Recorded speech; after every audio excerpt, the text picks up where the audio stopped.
Welcome to Miss V, the Storyteller podcast. You guys, I'm excited again.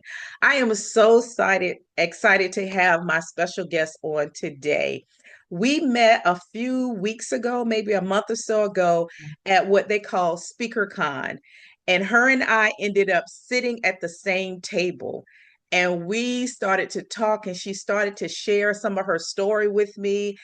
And after that, we I think we met, we went out to lunch or we did something anyway. We talked a lot. And so a few weeks later we became kind of friends. We have like a face group of us that we face, time and everything. And I thought I would love to have them to come on the show. So she agreed. She said, I want to come on the show. And I'm like, I want you to because I want you to come and share your story with us. So before we get to the story part of it, because you're going to love her story, what you see, you would not know what she's been through. I don't know the whole story, but I know snippets of her story. So I'm so excited to hear it. But before we get into that, she's going to share a little bit about herself. So go ahead and share a little bit about yourself with us. Hello, I am Maresa. I live in Washington, D.C., and I was born in Lorain, Ohio. I'm an advocate, a service provider. I love all things people and serving people.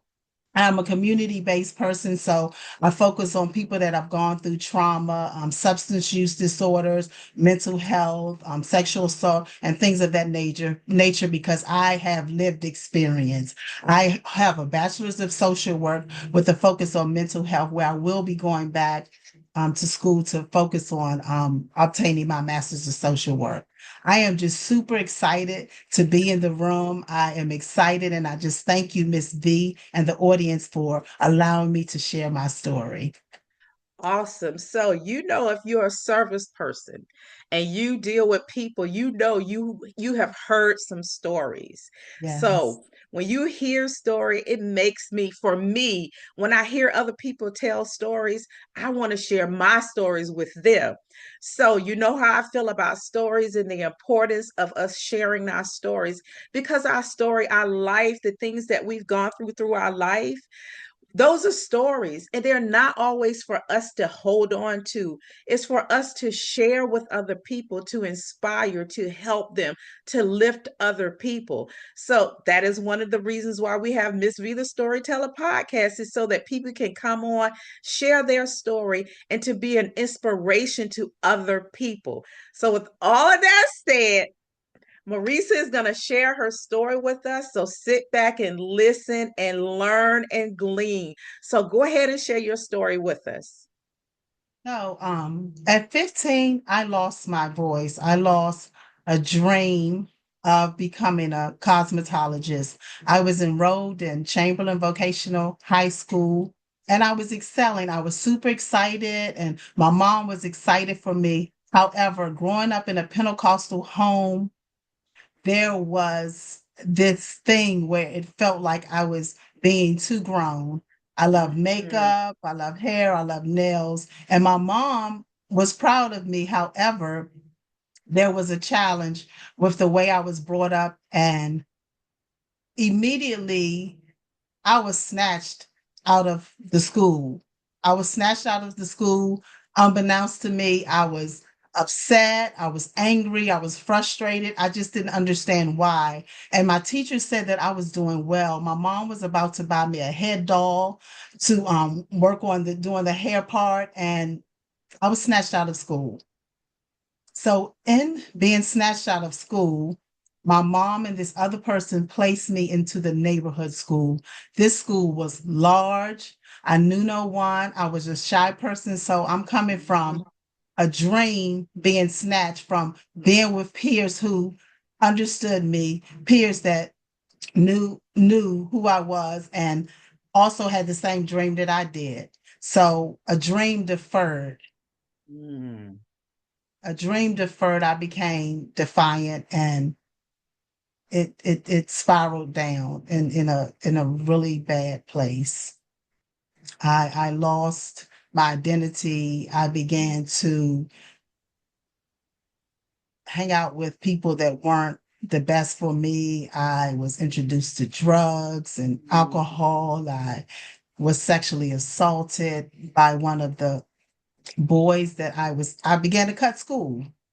I cut classes. I didn't like the school. I didn't understand why my mom and this person had taken me out of the school. So I began to live a life of destruction, a life of destruction. And in doing so, my mom didn't know what to do with me. So when I wouldn't come home, I began to hang out with one of the neighborhood girls. And when I didn't come home or meet my curfew, she didn't know what to do. So she was giving advice to call the police on me. Oh, wow. Yes. She called the police on me, and the police suggested the last time they came, they suggested that I be taken to a organization Hmm. called Sasha Bruce Youth Works. In doing so, I stayed there for about 2 weeks. I was like, wow, I'm nothing like these girls. Why am I here? And I think my mom, she just didn't know what to do. She had me at a young age. She lost her mom at 14 Mm. and she was overprotective and she was getting advice from someone that really wasn't giving her wise counsel.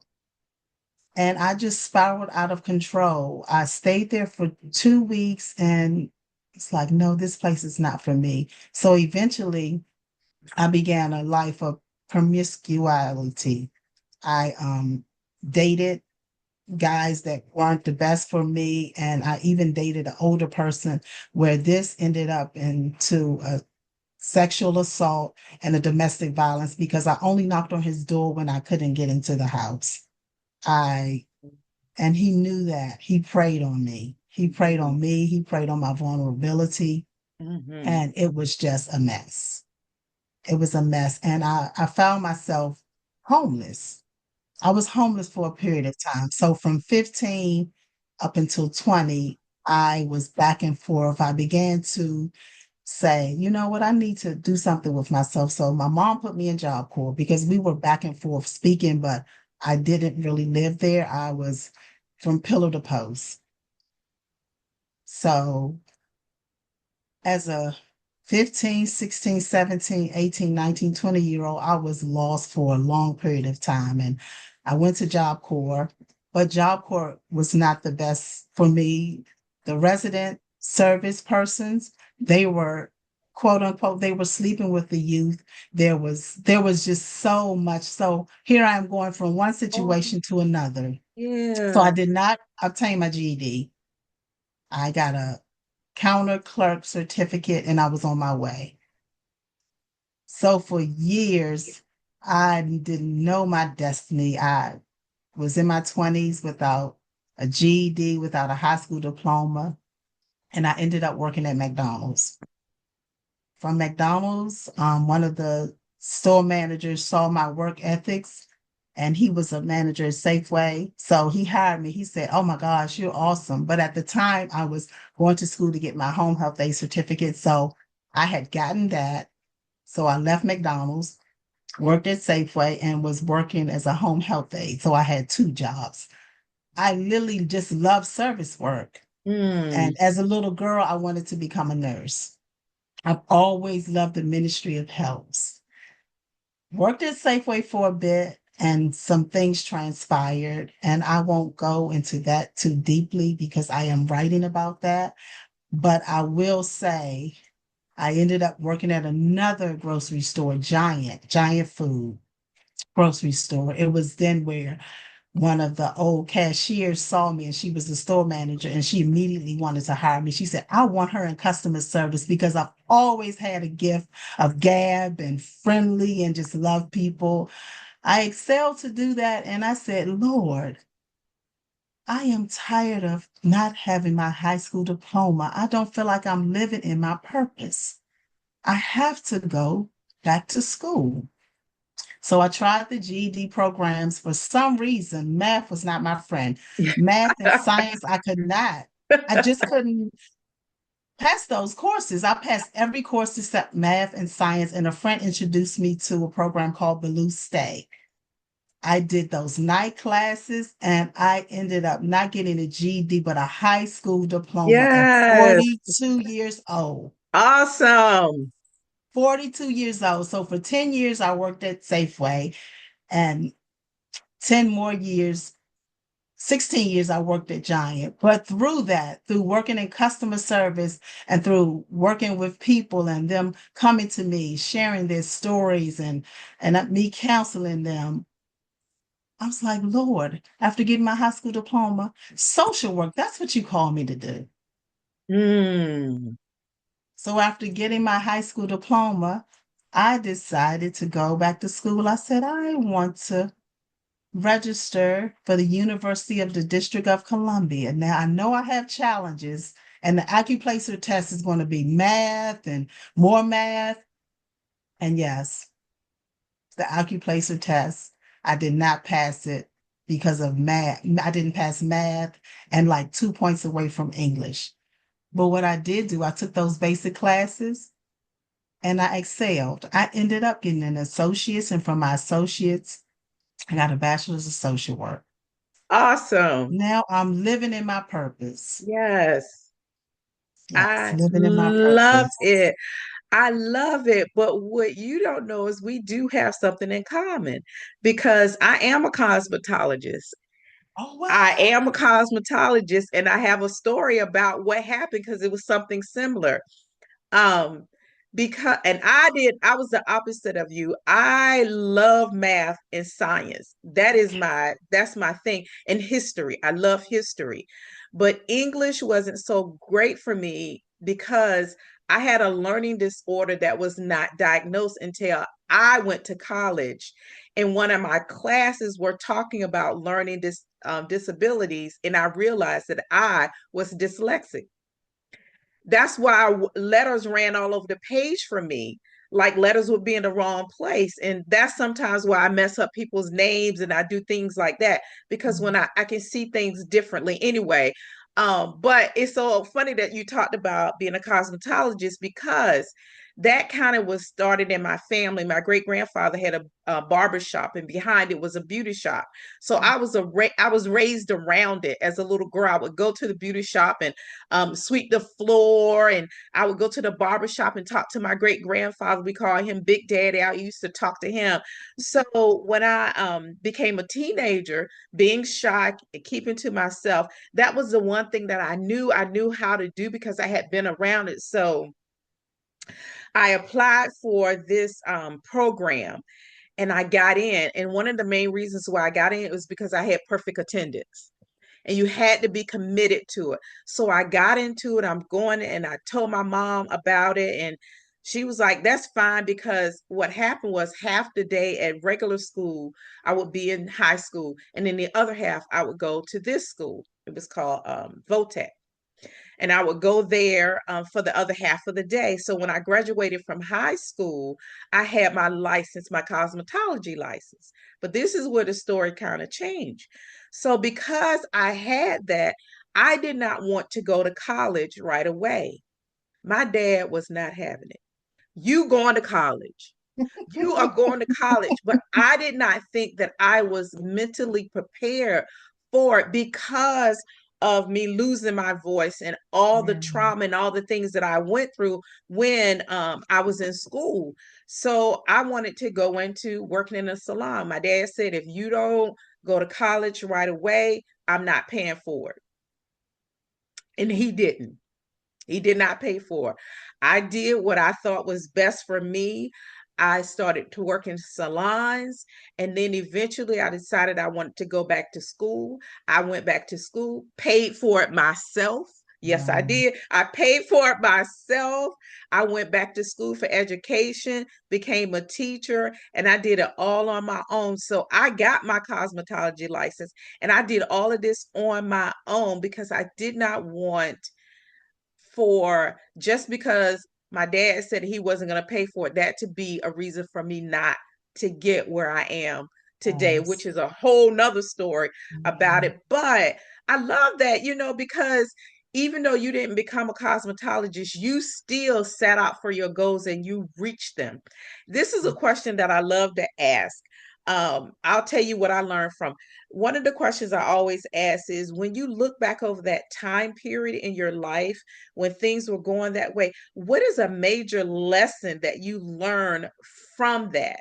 For me, and learning what I learned from the situation with my dad, that it doesn't matter who the person is that tries to keep you from your destiny. You don't have to listen to them. You can do it yourself. It could be your mom, your dad, whoever the case may be, trying to block you from what you know. No. Yes. So it doesn't matter who it is. If I feel like it's something I'm supposed to do that I want to do, I'm gonna do it. First, now that I'm a Christian, I take it to the Lord and Yes. we talk about it. We pray about it. God tells me what I'm supposed to do when I do it. But I do not allow that to keep me from what I feel is best for me. So, what did you learn? So I had no control of my mom taking me out of school. I was 15 years old, and as a result, I realized how weak I was, how much I needed my dad, my mom being a single parent. But what I do know that it wasn't God's destiny for me to become a cosmetologist. It was God's destiny for me to become a social worker because after receiving my bachelor's of social work, although there were stumbling blocks, I eventually registered to the Howard University School of Social Work, where I was accepted, where I had doubts, where I had fears, where I felt like I wasn't good enough. I was accepted. However, in doing so, I realized that I had not dealt with the trauma that was upon me when I was younger. So the adverse childhood experiences spilled into my adulthood. And while attempting to receive my master's of social work, I realized that I had to see a therapist. So I had to see a therapist, and I was diagnosed with generalized anxiety and major depression in 2017. So throughout my process of wanting to become a therapist needed a therapist. So God knew what I didn't know, that I was destined to become healed while I was going through that process in the School of Social Work. So, when A you, dream deferred again was a dream denied, so I thought.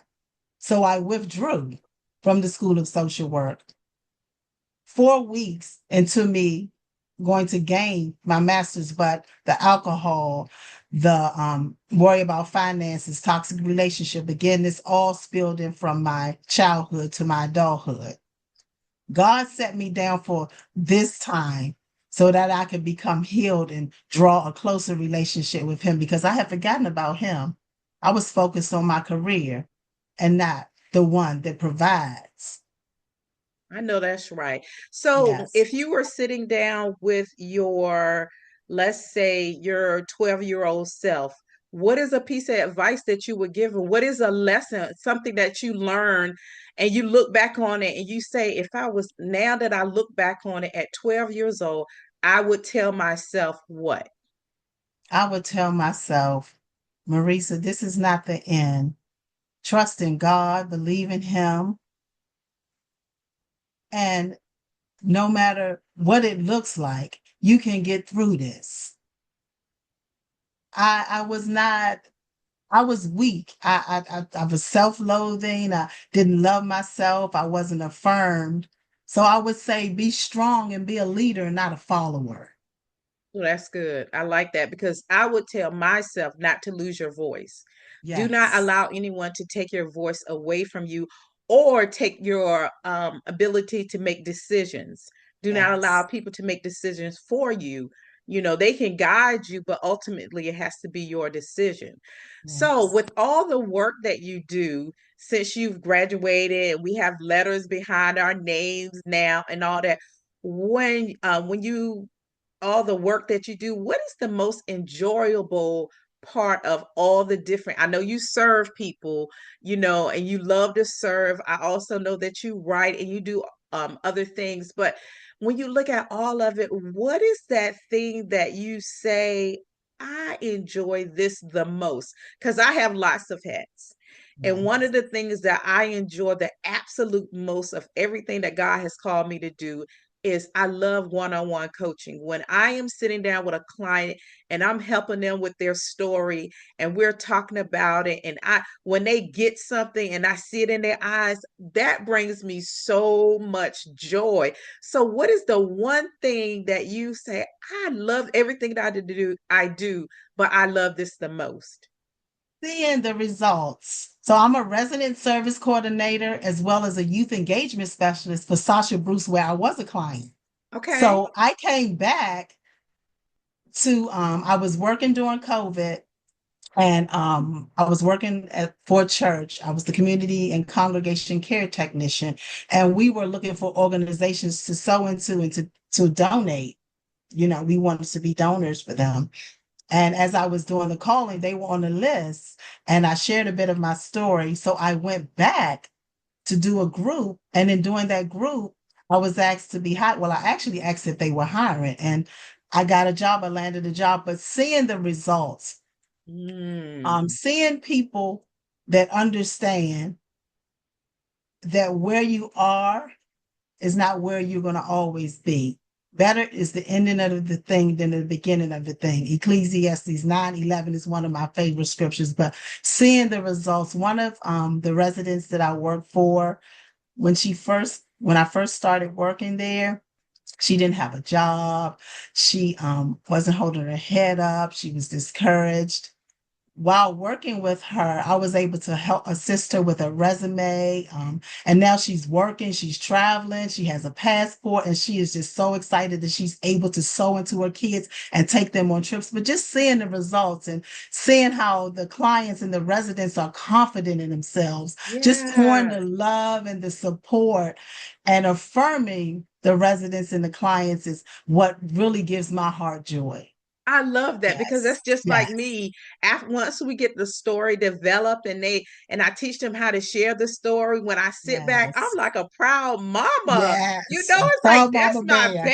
baby. You feel like a Yes, proud mama. I help with that. yes, And look at you now. You're yes. shining. Well, listen, I want to make sure that you have the opportunity to share with my listeners what you have going on. Tell us about the books. I know she has some books that's going on, best-selling author to an anthology. I know about that. But please share with us and then tell us where we can reach out to you if we want to connect with you, get the books, whatever you have going on. I want you to be able to share with us so that we can support you. Sure. So I do want to say one thing. I found my writing and I found my niche in 2020 when I was downtrodden and I rededicated myself to Jesus Christ. I began to write in and the journaling. So I am a four-time author of number one best-selling books from 2022, and three of those books have launched this year. So you all can find me at www.maresaroach.com, IG at Maresa Roach, X at Maresa underscore Roach, and Facebook at Maresa Roach. I will make sure that I have the information in the notes at the bottom. But please, real quick, tell us the name of the anthologies that you have. Sure. Faithful Fiery Trials, Volume 3, The Blueprint of a Thriver, God's Faithfulness Fruit, Faith Moves Devotional 2025. And the last one is Fierce, Fabulous, and Fearless, a 21-day devotional to becoming an unstoppable woman. That's the one that I saw. I remember Yes. seeing that on Yes. Facebook, and I thought this would be a great gift for somebody during the holidays. It would Yes. be a great resource. So that's why I wanted you to say the names of the books because I knew one of them in particular that I remember. So listen, you Yes. guys, I want you to go out and support her. She has books out there. If you know someone that may need one of her books, buy the book and give it to someone for Christmas. But we want to be supportive and Yes. help us out. Help us entrepreneurs, to pursue our purpose and to walk in what God has called us to do. So thank you so much for being here. Thank Friends, I you. need you all to go down and push that thumbs up button so that Miss Vita Yes. Storyteller podcast can reach other people. So push the thumbs up button, share with others, let them know about the podcast. And, if you know somebody that may need to hear one of the stories, share it with them, but push that thumbs up button, that like button. And also, Marissa has shared about her being an author. Yesterday, which was December the 7th, was the launch of my second anthology, Living in the Key of Joy. So if you would Congratulations. like it, thank you. If you would like a copy, please send me an email. I will sign it and send it to you. It's called Living in the Key of Joy, Volume 5. I was in the first one, and this is the last one of this series. So, anyway, friends, thank you so much for taking the time to listen to us. Thank you so much, Marissa, for being here and sharing your story with us. I see the light on your smile in your face, so I know God has been with you through all of this. So Yeah. thank you again for being here and sharing your story. Thank you. Thank you so much, B, for having me.